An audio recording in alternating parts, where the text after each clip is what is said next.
Hi అండి, నా పేరు Malathi. Welcome to my channel. ఈరోజు మీకు చూపించబోయే రెసిపీ వచ్చేసి బోటి కూర దప్పడం అండి. దీన్నే బోటి చారు అని కూడా అంటారు. ఇది సింపుల్గా ఎలా చేసుకోవాలో మీకు చూపిస్తాను. ఇలా వస్తుందండి. చాలా ఈజీగా చేసుకోవచ్చు. చాలా టేస్టీగా ఉంటుంది.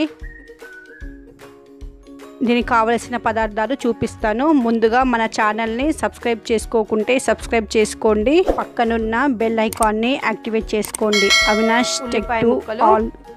పచ్చిమిరపకాయ, పుదీనా, కరివేపాకు, కొత్తిమీర, బగారా ఆకు, బగారా పువ్వు, కారం పొడి, పసుపు, అల్లం వెల్లుల్లి పొడి, గరం మసాలా, నూనె, ఉప్పు, చింతపండు నానబెట్టుకుని రసం తీయాలి. ఇది వచ్చేసి బియ్యం పిండి అండి. ఇలా కలుపుకోవాలి. బియ్యం పిండిని ఇలా కలుపుకోవాలి. బోటి తీసుకోవాలండి. ఇలా తీసుకొని లైట్గా బాయిల్డ్ చేసుకొని పొట్టు తీసుకోవాలి. ఇలా స్పూన్తో తీసేసుకుంటే ఈజీగా వచ్చేస్తుంది. చూడండి ఎలా వైట్గా వచ్చిందో. ఇలా ఉడకబెట్టుకొని క్లీన్ చేసి పెట్టుకోవాలి. ముందుగా బోటి, శుభ్రం చేసిన బోటి ఉంది కదండి, దీంట్లో వేసుకోండి.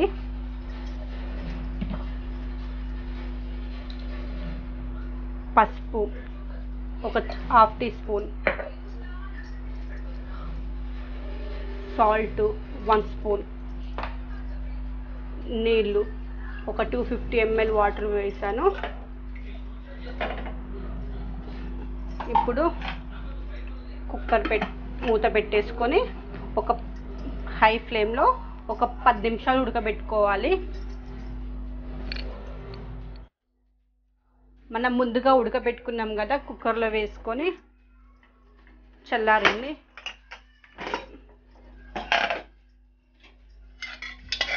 చూడండి ఎలా ఉడికిందో. దీన్ని పక్కకు పెట్టుకుందాం. నూనె నేను ఒక 3 టేబుల్ స్పూన్స్ తీసుకున్నాను.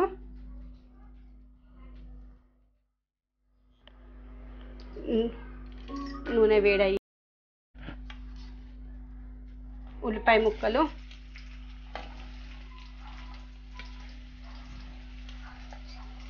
బగారా ఆకు, పచ్చిమిరపకాయ ముక్కలు, పుదీనా, నేను కరివేపాకు సగం వేసుకుంటున్నాను, సగం తర్వాత వేసుకుందాం.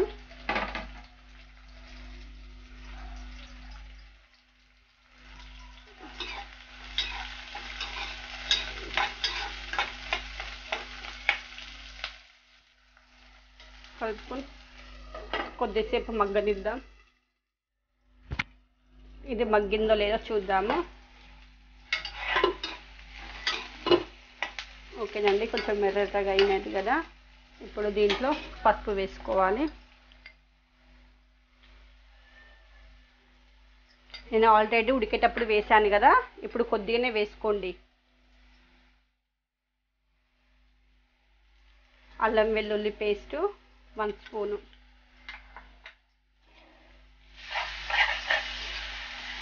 ఇప్పుడు బాగా కలుపుకోవాలి.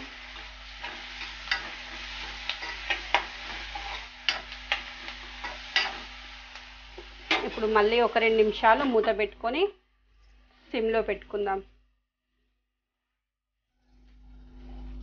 మూత తీసి కలుపుకోవాలి.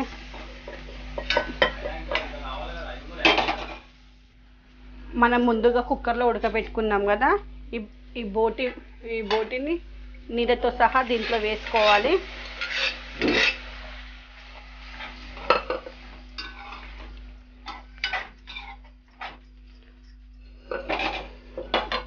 మూత పెట్టి మరి ఒక 5 నిమిషాలు మీడియం ఫ్లేమ్లో కుక్ చేసుకోవాలి.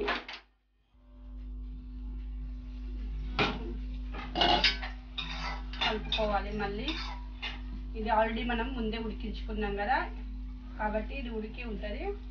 దీంట్లో కారం వేసుకుందాం.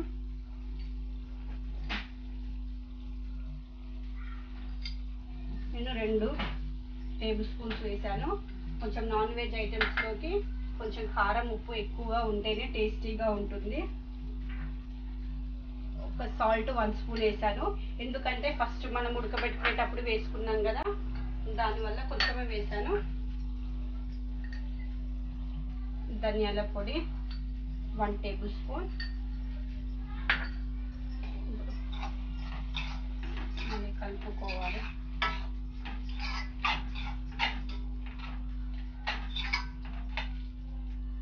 ఇప్పుడు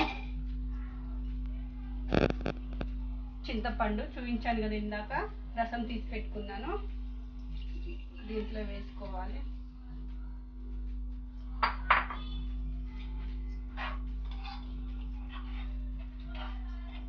ఒక 10 నిమిషాలు హై ఫ్లేమ్లో మళ్ళీ కుక్ చేసుకోవాలి. మళ్ళీ 10 నిమిషాల తర్వాత మూత తీసి చూద్దాం.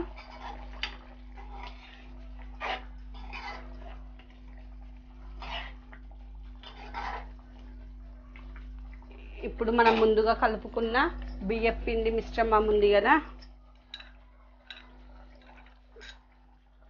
దీంట్లో వేసుకోవాలి. ఇది వేయడం ద్వారా బోటి కర్రీ బాగా టైట్గా వస్తుందండి.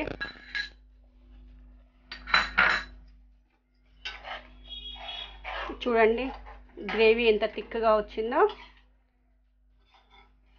ఇది వేస్తేనే దప్పడం అంటారు, లేకపోతే నార్మల్గా బోటి చారు, బోటి పులుసు అంటారు. కొంచెం చిక్కగా అనిపిస్తే కొంచెం వాటర్ యాడ్ చేసుకోవచ్చు. చూడండి ఇలా ఉండాలి. మనం ఇందాక కరివేపాకు కొద్దిగా ఉంచుకున్నాం కదా, అది ఇప్పుడు వేసుకుందాం. కొత్తిమీర,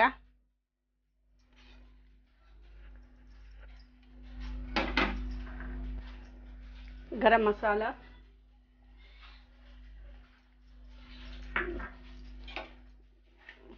వేసి బాగా కలిపి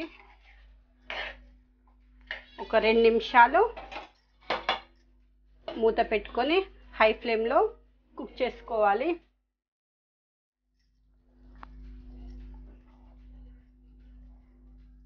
రెడీ అయిందండి బోటి కూర దప్పడం. మనం సర్వింగ్ బౌల్లోకి తీసుకుందాం. చూడండి ఎలా వచ్చిందో. ఈ వీడియో నచ్చితే లైక్ చేయండి, షేర్ చేయండి, కామెంట్ చేయండి. మా ఛానల్